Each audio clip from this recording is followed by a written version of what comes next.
इस वीडियो में हम डिस्कस करने वाले हैं प्रमुख राजवंश और उनकी राजधानियों के बारे में। तो देख लेते हैं हमारा पहला वंश कौन सा है। पाटलिपुत्र। पाटलिपुत्र महासाम्राज्यों की धुरी, मतलब पाटलिपुत्र किस किस की राजधानी रही है? मौर्य और गुप्त साम्राज्य की राजधानी रही हुई। मौर्य वंश चंद्रगुप्त मौर्य और चक्रवर्ती सम्राट अशोक के विशाल साम्राज्य की सैन्य एवं राजनीतिक शक्ति का मुख्य केंद्र पाटलिपुत्र था भाई। गुप्त वंश भारतीय कला विज्ञान और संस्कृति के स्वर्ण युग, यानी स्वर्ण युग कौन सा माना जाता है भाई? गुप्त वंश को, के दौरान शक्तिशाली गुप्त राजाओं ने यहीं से पूरे उपमहाद्वीप पर नियंत्रण किया था। कहां से? पाटलिपुत्र से।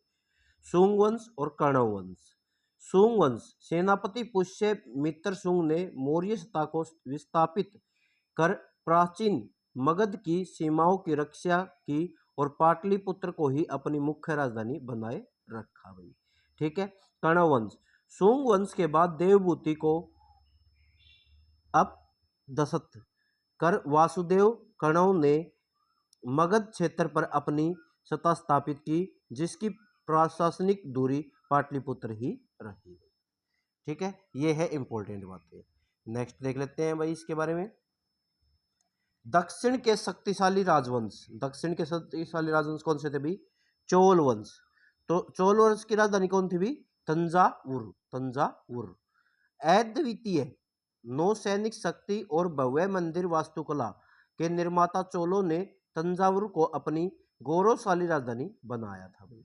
ठीक है। पल्लव वंश ने, पल्लव वंश की राजधानी काची, काचीपुरम भी हो सकती है भाई, कौन सा भी ऑप्शन में आ सकता है।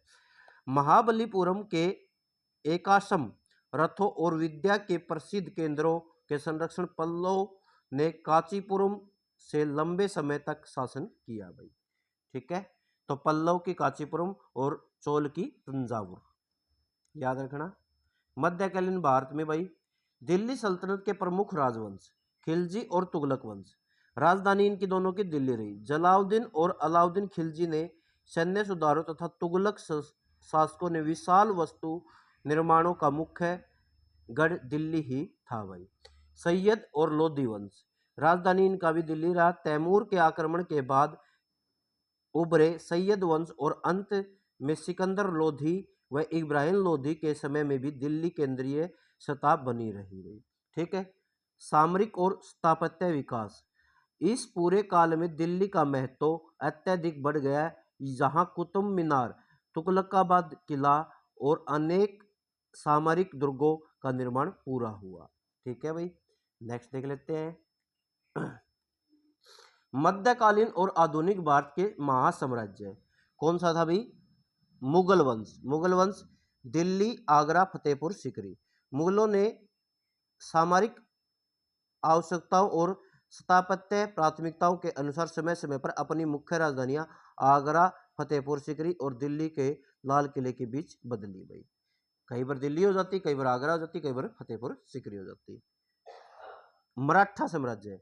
मराठा साम्राज्य की राजधानी थी भी रायगढ़। क्या थी? रायगढ़। छत्रपति शिवाजी महाराज ने महाराष्ट्र के अभेद और सामरिक रूप से सर्वोपरि रायगढ़ किले को अपने अखंड हिंदवी स्वराज्य के मुख्य राजधानी के रूप में स्थापित किया था। ठीक है। नेक्स्ट है भाई सिख साम्राज्य। सिख साम्राज्य की राजधानी थी भी लाहौर। कौन सी थी? लाहौर।